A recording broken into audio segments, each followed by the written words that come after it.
Bienvenidos al podcast Apocalipsis Revelaciones de Esperanzas, creado por el Ministerio Hispano de la Conferencia de Pensilvania y en colaboración al podcast Aquí está la respuesta. Si quieren este libro, nos pueden escribir a este número que aparece en pantalla o dejarnos en los comentarios cualquier duda que tengan. En el día de hoy tenemos para tratar la lección número 19, titulada las 7 plagas. Y el día de hoy tenemos como invitado a nuestro pastor Joshua Choset. ¿Cómo estás, Leonardo? Es una alegría para mí estar acompañándote y estar acompañándoles a ustedes también, queridos hermanos, una vez más, a conocer estas revelaciones de esperanza. Así es. Estas 7 plagas, pastor, tenemos nuestra cuestionante de ¿cuándo caerán esas 7 plagas? Parece que da miedo, ¿cierto? Sí. Cuando escuchamos acerca de las plagas, lo primero que se me viene a la mente a mí son las plagas de Egipto. Y si nos ponemos a pensar en las plagas de Egipto, no todas le cayeron al pueblo de Dios. Así es. La pregunta es ¿cuándo? Si tú prestas atención a tu Biblia, te vas a dar cuenta que el capítulo 14 habla acerca del mensaje de los 3 ángeles. El mensaje de los 3 ángeles, por si nunca nadie te lo dijo, déjame decírtelo, es el último llamado al arrepentimiento. Es el mensaje que Dios nos envió a nosotros a que nosotros proclamemos. Es un pequeño paréntesis, no es nuestro tema de hoy. Pero las 7 plagas ocurren después del último arrepentimiento, después del último llamado al arrepentimiento. Después del último llamado al arrepentimiento no hay más llamados. Porque también da por finalizado el tiempo de gracia. El capítulo 15 del libro de Apocalipsis, el versículo 5, dice lo siguiente. Después de estas cosas miré y fue abierto en el cielo el santuario del tabernáculo de testimonio, donde está Cristo haciendo su obra. Durante ese periodo había estado haciendo una obra de juicio. Sin embargo, ahora dice que ha sido abierto y del templo salieron los 7 ángeles con las 7 trompetas vestidos de lino limpio y resplandeciente y ceñidos alrededor del pecho con cintos de oro. Y uno de los 4 seres vivientes dio a los 7 ángeles copas de oro llenas de la ira de Dios, quien vive por los siglos de los siglos. Y el templo se llenó de humo por causa de la gloria de Dios y por causa de su poder. Y nadie podía entrar en el templo hasta que se cumplieran las 7 plagas. ¿Cuándo ocurren? Ocurren después del último llamado al arrepentimiento. Okay. Ocurren una vez que el tiempo de gracia finaliza. Ocurrirían estas 7 plagas. Perfecto. Ya sabiendo el tiempo que caerán estas plagas, ahora vamos a entrar a de qué modo se describirían las 4 primeras plagas. Okay. Las primeras 4 plagas, y las vamos a encontrar en Apocalipsis el capítulo 16, del versículo 1 en adelante, se describen de una forma bien curiosa. Recordemos que son plagas, tal cual las de Egipto. Y es más, para beneficio del estudio, ten en mente las plagas de Egipto y cómo sucedieron y el porqué de ellas. ¿Ok? Vamos a ir viéndolas entonces. El versículo 1 dice, oí desde el templo una gran voz que decía a los 7 ángeles, id y derramadlas. Y el primero, dice el versículo 2, derramó su copa en la tierra y vino una úlcera. Entonces la primera plaga es una úlcera. Dice la segunda plaga, el segundo ángel derramó su copa, versículo 3, y el mar se convirtió en sangre como de muerto, y murió todo ser viviente que había en el mar. La tercera plaga, dice el tercer ángel, derramó su copa sobre los ríos y sobre las fuentes de las aguas, y se convirtieron en sangre. Entonces, la primera plaga, úlceras. La segunda, el mar. La tercera, los ríos y todas las fuentes de las aguas se convierten en sangre. Y la cuarta, continúa en el versículo número 8, dice, el cuarto ángel derramó su copa sobre el sol, la cual le fue permitido quemar a los hombres con fuego. Es decir, son plagas que afectan al ser humano, no son símbolos, no son cosas, alegorías, son cosas reales, son plagas que tal cual las de Egipto afectarían a los seres vivientes. La pregunta que yo les hago, y es para su reflexión, la vamos a responder durante avancemos, pero para que vayamos pensando en ello, ¿estas plagas nos afectarían a nosotros o no? Entonces, estas primeras plagas muestra una realidad histórica que Éxodo también había mostrado, y es que Dios está glorificando en favor de su pueblo. Estas plagas, las de Apocalipsis, hacen la misma función que en Éxodo. Había un pueblo, el pueblo de Dios, que estaba esclavo del pecado, estaba esclavo de Egipto, una nación pagana, y Dios obra en favor de su pueblo a través de las plagas para que ellos sean libres. Y en Apocalipsis vemos que Dios obra en favor de nosotros para que seamos libres de la esclavitud del pecado, para que podamos acercarnos a su presencia, para que podamos estar con Él. Entonces, estas plagas tendrían un inicio una vez. ¿Por qué yo dije que es después del tiempo de gracia? Porque Jesús termina su obra intercesora. Y si Él ya no está intercediendo, ¿quién va a perdonar nuestros pecados? Pues nadie. Entonces, si es que no hay nadie en el cielo para perdonar nuestros pecados, eso significa de que también el tiempo de gracia ha terminado. Y ya terminó el tiempo que teníamos para obedecer el mensaje del tercer ángel, de arrepentirnos y volvernos a Dios y salir de Babilonia. Entonces, una vez que acaba el tiempo de gracia, una vez que acaba la obra intercesora de Cristo, comienzan estas plagas que atacarían a los seres vivientes para que Dios pueda librar a su pueblo. Así es, así es. Ya sabiendo que esas plagas atacan a las personas, la siguiente pregunta es, ¿sobre qué o sobre quiénes caerán estas plagas? Porque ¿caerán sobre los gobiernos más grandes o sobre el trono de la bestia? ¿Sobre quiénes caerán esas plagas? Bueno, como ustedes pueden ver en su estudio interactivo, tienen varias opciones. Sin embargo, la respuesta siempre la vamos a ver en la Biblia. Y te invito una vez más que me acompañes a Apocalipsis 16:10. Y dice lo siguiente: el quinto ángel derramó su copa sobre el trono de la bestia y su reino se cubrió de tinieblas. Y la gente se mordía la lengua por causa de dolor. Yo quiero que hagamos un ejercicio ahorita. ¿Te acuerdas que las plagas poquito a poquito iban irritando a los egipcios, cierto? Al punto en el que en la 10ª plaga, aparentemente el faraón los dejó ir, pero en un rato dice Dios que endureció su corazón, pero cuando se le quitó eso, él dijo, oye, ¿y por qué yo los he dejado ir si tanto mal me han causado? Y agarró todo su ejército y salió a perseguir al pueblo de Dios enfurecido y airado. Y vamos a llegar ahí. Todas estas plagas, lo que han estado ocasionando, ha sido atacar a Satanás, atacar al trono de Satanás. Han estado comenzando a generar una ira de parte de las personas, de parte de las partes que se han visto afectadas. ¿Por qué te estoy hablando de esto?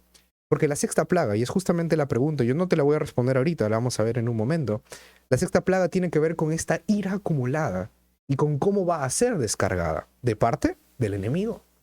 Entonces, respondiendo a la pregunta número 3, ¿sobre qué cae la 5ª plaga? Cae sobre el trono de Satanás, cae sobre su trono y comienza a generar esta bola de nieve, de ira, de enojo, de descontento en contra del pueblo de Dios. Vamos entonces a ir avanzando y vamos a ver qué cosas más podemos aprender en este estudio.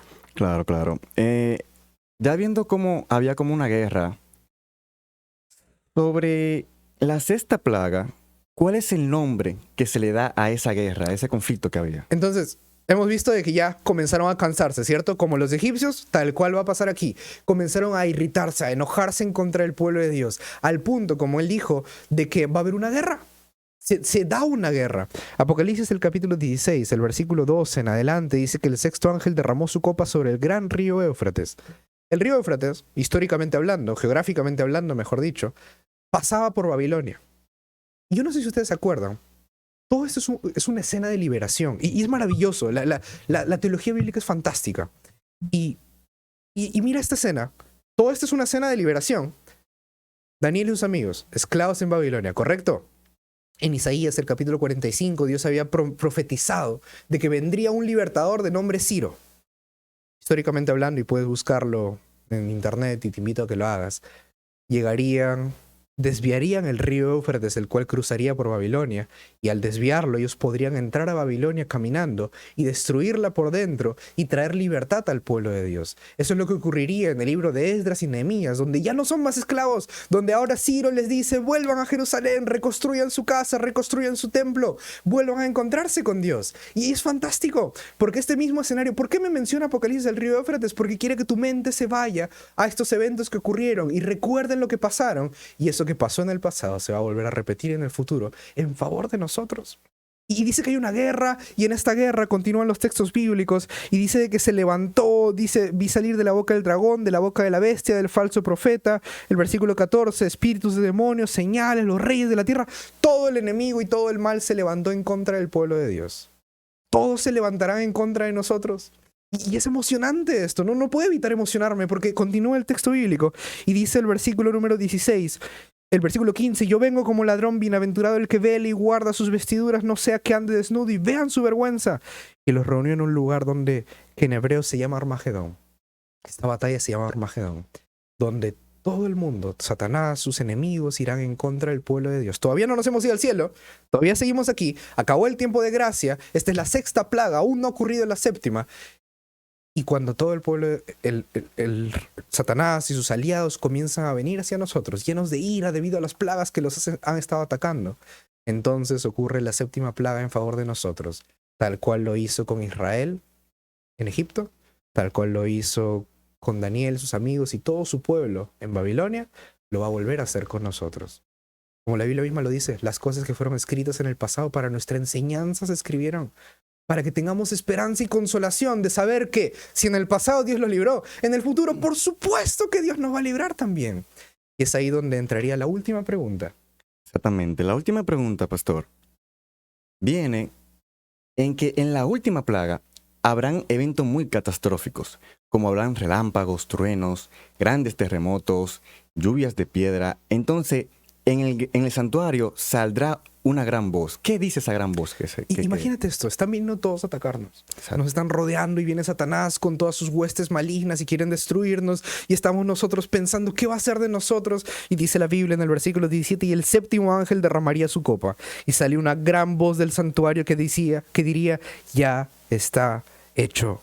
Y hubo relámpagos, voces, truenos, temblor en la tierra, terremoto tan grande cual no hubo jamás desde que los hombres existen. La gran ciudad se dividió en 3 partes y las ciudades y naciones cayeron. Babilonia vino en memoria delante de Dios. Todos se destruyen, pero aquí no menciona nada de destrucción sobre el pueblo de Dios. Es fantástico. Es fantástico porque cuando están todos viniendo en el Armagedón a atacarnos y a destruirnos, entonces sale Dios a luchar por nosotros delante, como lo hizo con Israel en Egipto, como lo hizo con Israel en Babilonia, y ahora lo va a hacer con nosotros. Y dice que cae en todo el mundo. Si tú lees este versículo, dice que caen las ciudades, caen las naciones, cae Babilonia, todo cae. Mas el pueblo de Dios se mantiene en pie, porque Dios está luchando por ellos y Él va adelante.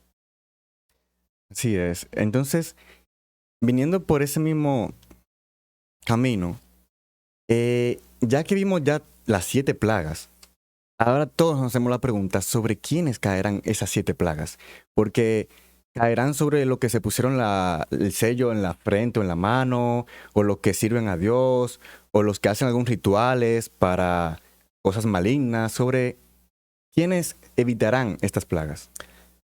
¿Quiénes van a ser protegidos por esas plagas? Fue la pregunta que yo les hice a un inicio para reflexión. Y la Biblia nos da una respuesta. En Apocalipsis, el capítulo número 7, el versículo 2, dice así: vi también otro ángel que subía desde donde sale el sol y que tenía el sello del Dios vivo, y clamó a gran voz a los 4 ángeles quienes se les había dado el poder de hacer daño a la tierra y al mar, diciendo: no hagáis daño a la tierra, ni al mar, ni a los árboles, hasta que hayamos sellado en sus frentes a los siervos de Dios. Es decir, retengan esas plagas hasta que el pueblo de Dios reciban sus sellos. ¿Por qué? Porque a ellos no les va a caer ninguna de estas cosas que hemos estudiado en este momento. Y es fantástico. Es fantástico porque nosotros vamos a estar refugiados bajo la sombra del Altísimo, bajo sus alas. Vamos a poder descansar del día de la ira del Señor, del cual habla Sofonías, resguardados en Él. Vamos a poder descansar en Él, sabiendo de que estas plagas no son para nosotros, sino en favor de nosotros, para librarnos, por fin, de este mundo, del hombre de pecado, de Satanás, del dolor y sufrimiento, poder estar con Dios para siempre. ¿Sabes? Durante estos estudios y durante las lecciones que hemos estado estudiando a lo largo de esta semana, nos hemos dado cuenta de una cosa que tenemos por certeza, y es que Dios obra en favor de su pueblo. Y Apocalipsis no es un libro de miedo. Apocalipsis no es un libro de terror, ni que debería ahuyendarnos, ni que debería asustarnos, sino al contrario, es un libro emocionante, donde nos muestra cómo Dios obra ahora en favor de nosotros, donde ya no son más historias de la Biblia, sino son realidad en nuestras vidas. Y en este momento yo quiero invitarte a orar conmigo, a orar y a pedirle a Dios que nos ayude a mantenernos firmes cuando parezca que todo se está cayendo a nuestro alrededor, y podamos resguardarnos bajo sus alas, como escribió el salmista. Vamos a orar. Padre nuestro que estás en las alturas de los cielos, Señor, gracias.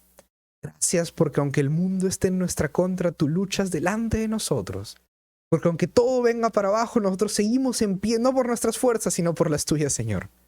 Gracias, porque eres fantástico.